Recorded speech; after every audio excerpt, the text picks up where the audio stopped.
Unaposhiriki katika programu hii ya kufunga na kuomba ya siku 40 leo, Bwana akukumbuke kwa mema katika jina la Yesu. Siku ya pili yetu leo, na tutaomba, na kila pointi utakayoiomba tumia dakika 2 kuomba, na Mungu akujalie kadri ya vile uombavyo katika jina la Yesu.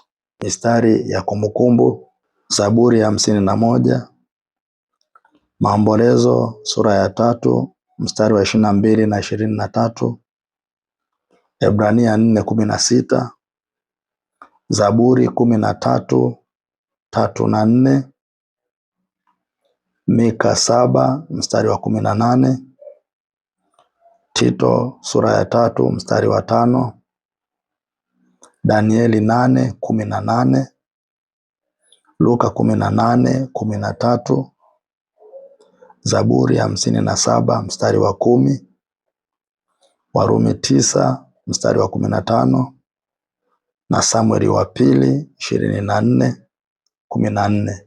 Pointi za maombi: Baba, rehema yako izungumze kwa sauti kubwa kuliko maovu yaliyopita, kwa sauti kubwa kuliko makosa yangu, na kwa sauti kubwa kuliko kila shutuma zilizotolewa dhidi ya hatima yangu. Pointi ya pili: Mungu wa rehema, katika kila eneo linaloteseka kutokana na ujinga wangu na makosa yangu au kutotii, rehema yako iingilie kati na iniokoe leo katika jina la Yesu. Mungu uliyemwonyesha Daudi rehema, nikumbuke leo na uilinde hatima yangu kutokana na uharibifu kwa rehema zako katika jina la Yesu. Pointi namba 4. Baba, ninapoomba rehema katika mfungo huu wa leo, mbingu na inikumbuke kwa mema na kuleta urejesho kamili katika maisha yangu katika jina la Yesu. Pointi namba 5. Kwa rehema zako ninapokulilia wewe kwa ajili ya mabadiliko, acha maombi yangu yapokee majibu ya haraka wakati huu wa kufunga katika jina la Yesu. Pointi namba 6. Baba, kwa rehema zako nitenge na watu au mahali na tabia zilizoandaliwa na Ibilisi ili kuharibu hatima yangu katika jina la Yesu.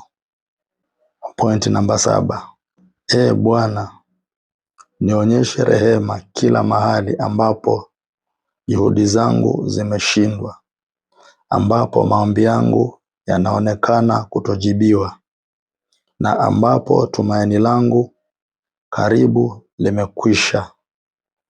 Ingia kwa rehema yako na ubadilishe hatima yangu kwa jina la Yesu. Pointi namba 8. Baba, kwa rehema zako vunja kila nira ya kuchelewa, kudumaa inayofanya kazi dhidi ya maisha yangu katika jina la Yesu. Pointi namba 9. Baba, kwa rehema zako zing'oe na uharibu kila nira ngumu za shida na mapambano yaliyowekwa kunifuata mwaka huu kwa jina la Yesu. Pointi namba 10. Bwana, nionyeshe rehema na uniokoe kabisa na makosa yangu. Unirudishe katika mapenzi na kusudi lako katika jina la Yesu. Pointi namba 11. Baba, rehema zako zikomeshe kila msimu wa kusubiri kwa muda mrefu na kuchanganyikiwa maishani mwangu.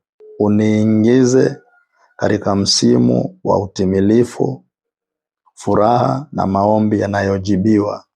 Pointi namba 12. Bwana wa rehema, ingilia kati maisha yangu. na ugeuze machozi ya muda mrefu kuwa ushuhuda utakaolitukuza jina lako, katika jina la Yesu. Soma Zaburi 51 polepole na kwa maombi. Rehema kwa maneno yako mwenyewe kwa dakika 15. Andika maeneo ambayo unahitaji rehema ya Mungu na uanze kuomba. Epuka mabishano, hasira na usumbufu. Mshukuru Mungu baada ya maombi yako. Shalom.